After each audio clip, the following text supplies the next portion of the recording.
welcome to Weekend Update from Death Curse Society for March 15th, 2024. Every Friday, we run down all the horror news that you need to know. I'm Red Crank. Let's get to the news. On the eve of St. Patrick's Day weekend, news breaks of a 9th film in the Leprechaun franchise coming from director Felipe Vargas.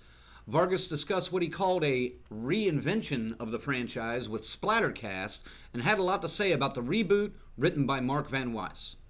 I'm so honored to be on that project. It's such a cool franchise. To me, what makes the franchise so special is that it really is limitless.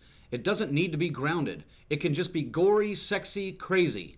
We're still figuring out that tone and the balance between horror and comedy. I would love for it to be scary as hell and also hilarious. I think we're going back to a lot of the roots of Leprechaun in a lot of different ways, which I'm really excited about. But I think you also want to bring on a new audience, so it's a really tricky one to figure out. Vargas includes that he's aiming for an elevated vibe with the new entry, which may scare some horror purists, but could be an interesting take on the series. He also stressed the importance of practical effects, which will make those same purists happy. In a statement from Lionsgate, president of production Aaron Westerman said, 30 years after its debut, the franchise still casts a spell, and we're thrilled to be bringing it back with a new vision. We're excited by Felipe's vision for the film as a director. In his hands, this movie should be very scary and a ton of fun. More Leprechaun, huh? We'll see. Another classic franchise is also returning to the big screen, and fans of the cult classic horror film Ghoulies can rejoice, as the dynamic duo behind the original B-horror masterpiece, Jeffrey Levy and Luca Bercovici, have reclaimed the domestic rights to their 1984 cult classic film. The plan is to develop a new film trilogy for a new generation. Drawing upon their unmatched expertise and unwavering passion, Levy, Bercovici, and Theo LeMasters are set to unveil a series of projects that will keep audiences wallowing in the filthy horror fun for many years to come. The team is expanding the Ghoulies universe beyond the silver screen with a book series that will plunge readers into the darkest depths of the Ghoulies universe. Fans can look forward to bringing home a piece of the Ghoulies universe with an exclusive line of figures, apparel, and collectibles for every devotee of the delightfully demonic Ghoulies. Stay tuned as the Ghoulies revival takes the world by storm, redefining fear and fun, with intentions to leave an indelible mark on the horror genre.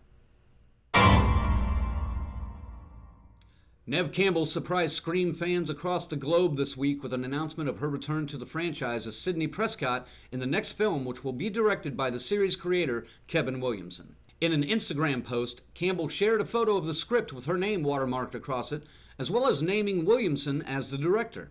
Guy Busick is named as the writer from a story by James Vanderbilt and Busick. It sounds like Campbell got the paycheck and the script that she was wanting, so we're excited to see what the future of Scream has to offer. I do have to say, though, you guys acted like this when the news came out.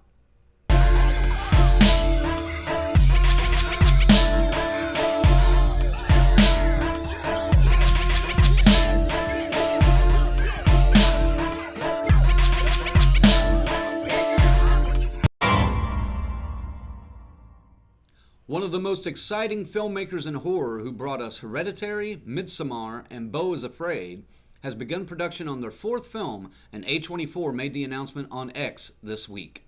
Ari Aster's Eddington is billed as a contemporary western starring Joaquin Phoenix, Pedro Pascal, Emma Stone, Luke Grimes, Austin Butler, and more.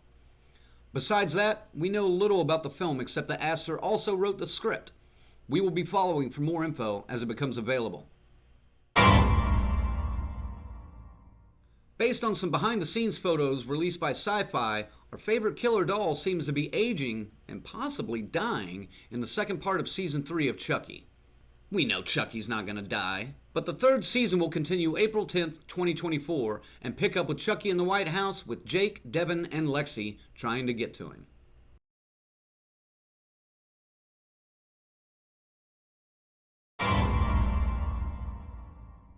Finally, the Crow trailer that was dropped this week stirred a lot of emotions. Fans of the original 1994 film, and even the graphic novel that preceded that, have been very open about their distaste for the upcoming project, and especially the look of Bill Skarsgård's Eric Draven. We have our bad feelings too, but we are going to try to keep an open mind and hold on to hope that the blood and gore seen in the trailer is a main aspect for the full film, which may help. Other than that, we just wait and hope we're not too disappointed. At least it's not Blumhouse. That wraps up this edition of Weekend Update. As always, for more news and information, please visit our new and improved website, deathcursesociety.com. We update the site almost daily with news, reviews, film releases, convention information, and more. Stay on top of all the news and horror by following the website and all of our social media. On the next Monday Maniacs, we really don't know what we're talking about yet, but don't worry, we'll think of something soon. Join us live Monday at 8 p.m. Eastern on YouTube, Facebook, and Twitch, and be a part of the conversation. Thanks for watching and have a great St. Patrick's Day weekend. Now, where's that green beer?